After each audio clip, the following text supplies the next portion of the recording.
Halo semuanya, salam guru penggerak. Pada kesempatan kali ini, saya Sari Dwi Kartika Ningtyas, calon guru penggerak Angkatan 9 dari Kabupaten Temanggung, unit kerja SD Negeri 2 Goa, Kecamatan Pringsurat, akan memaparkan kesimpulan dan refleksi pemikiran Ki Hajar Dewantara pada tugas koneksi antar materi modul 1.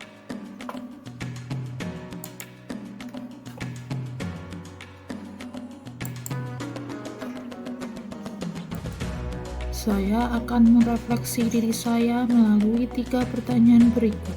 Yang pertama, apa yang saya percaya tentang murid dan pembelajaran di kelas sebelum saya mempelajari modul 1.1? Yang kedua, apakah yang berubah dari pemikiran atau perilaku saya setelah mempelajari modul ini? Yang ketiga, apa yang dapat segera saya terapkan lebih baik agar kelas saya mencerminkan pemikiran Ki Hajar Dewantara? Saya percaya tentang murid dan pembelajaran di kelas sebelum saya mempelajari modul 1.1 bahwa guru mendominasi pembelajaran atau teacher center. Dalam pembelajaran, saya terlalu banyak berceramah dan siswa hanya duduk diam dan mendengarkan. Yang kedua, pembelajaran terfokus pada ketercapaian materi dan KKM atau mengutamakan aspek kognitif anak saja. Padahal ini saya sering lupa bahwa pendidikan bukan hanya soal mentransfer ilmu saja, tetapi sejatinya ada aspek lain yang harus diperhatikan dalam belajar. Yang ketiga, guru kurang memahami karakteristik anak.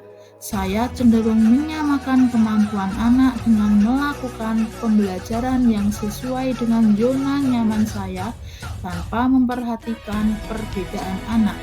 Yang keempat, siswa pasif dan motivasi belajar rendah. Saya sering merasakan saat saya menjelaskan materi, mereka lesu dan tidak bersemangat. Kemudian saat saya menanyakan kepada anak-anak apakah ada pertanyaan, mereka hanya diam. Yang terakhir, yang menjadi fokus utama saya adalah suasana yang tertib, tenang, dan anak-anak memahami materi. Berikut adalah gambaran bagaimana suasana kelas saya sebelum saya mempelajari modul 1.1.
Setelah mempelajari modul 1.1 yang berubah dari pemikiran atau perilaku saya antara lain, yang pertama, merubah pemikiran bahwa guru bukan satu-satunya sumber belajar.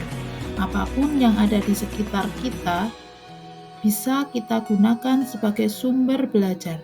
Anak-anak bebas memilih sumber apa dan dari mana yang akan mereka gunakan untuk belajar. Tugas guru adalah menuntun, mengarahkan mana yang baik dan yang tidak baik. Yang kedua, pembelajaran menjadi berpusat pada anak. Dengan aktivitas pembelajaran yang berpusat pada anak akan menjadi lebih aktif karena terlibat dalam proses pembelajaran, sehingga mereka dapat mengkonstruksi pengetahuan. Yang ketiga, saya dapat lebih menghargai setiap karakteristik belajar anak. Anak terlahir berbeda, setiap individu memiliki keunikannya masing-masing. Saya sadar, dengan adanya perbedaan ini akan menjadikan pembelajaran lebih bermakna. Bagaimana sebagai seorang pamong, saya harus dapat menuntun anak sesuai dengan kodratnya. Selain itu, setelah mempelajari modul 1.1, saya juga dapat merubah perilaku saya antara lain. Seorang guru dapat mengemas pembelajaran secara menarik agar motivasi belajar siswanya meningkat. Yang kedua, dalam pembelajaran, seharusnya seorang guru dapat memerdekakan siswa. Salah satu contohnya adalah memberikan kebebasan anak untuk menyelesaikan setiap tugas sesuai dengan minat, bakat, dan kreativitasnya masing-masing. Sebagai seorang pendidik, juga harus lebih cermat melihat bakat anak melalui observasi, wawancara, dan juga pendekatan personal agar kita lebih dekat dengan anak. Kemudian, agar kelas saya mencerminkan pemikiran Ki Hajar Dewantara, penerapan yang segera akan saya lakukan di kelas antara lain. Yang pertama, merancang pembelajaran yang interaktif dan menyenangkan dengan melibatkan peserta didik. Yang kedua, menerapkan pembelajaran berbasis kearifan lokal dengan budaya setempat. Hal ini penting untuk kita terapkan pada anak-anak saat ini. Mengingat perkembangan iptek, banyak sekali anak-anak yang hilang nilai-nilai budayanya. Di sini saya sebagai seorang guru berusaha memberikan penerapan materi terhadap kehidupan sehari-hari anak, sesuai dengan kearifan lokal budaya setempat. Yang ketiga adalah menerapkan konsep merdeka belajar dan mengintegrasikan setiap pembelajaran dengan pencapaian profil pelajar Pancasila. Konsep merdeka belajar mengajarkan kita bagaimana seorang pendidik dapat memberikan kebebasan kepada anak untuk dapat bereksplorasi atas pengetahuannya, agar mampu menghasilkan ide-ide kreatif dan inovatif dari mereka. Yang keempat, pembelajaran yang mengutamakan aspek budi pekerti. Pembiasaan baik akan selalu saya teladankan kepada siswa tentang bagaimana mereka bersikap akan menjadi pribadi yang lebih baik. Yang kelima, tidak lagi menuntut tetapi menuntun. Kita sebagai guru berperan sebagai among dalam penerapannya di kelas sesuai dengan pengajaran pendidikan dari Ki Hajar Dewantara.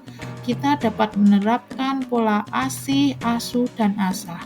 Yang terakhir, pembelajaran yang sesuai dengan kodrat alam dan zaman, sesuai dengan pemikiran Ki Hajar Dewantara bahwa kodrat anak adalah bermain, dan saya akan mengintegrasikan permainan dalam pembelajaran agar suasana kelas menjadi lebih menyenangkan. Kesimpulan yang dapat saya sampaikan yaitu dasar-dasar pemikiran dari Ki Hajar Dewantara harus segera kita terapkan dalam proses pembelajaran di kelas ataupun di sekolah. Di antaranya, pendidikan adalah menuntun anak sesuai dengan minat dan bakatnya. Pendidikan bukan hanya ilmu akademis saja, namun perlu penanaman budi pekerti yang baik. Kemudian, pendidikan sejatinya adalah berhamba pada Sang Anak. Demikian pemaparan saya tentang koneksi antar materi pemikiran filosofis Ki Hajar Dewantara. Mohon maaf apabila ada salah-salah kata dalam penyampaian. Salam dan bahagia.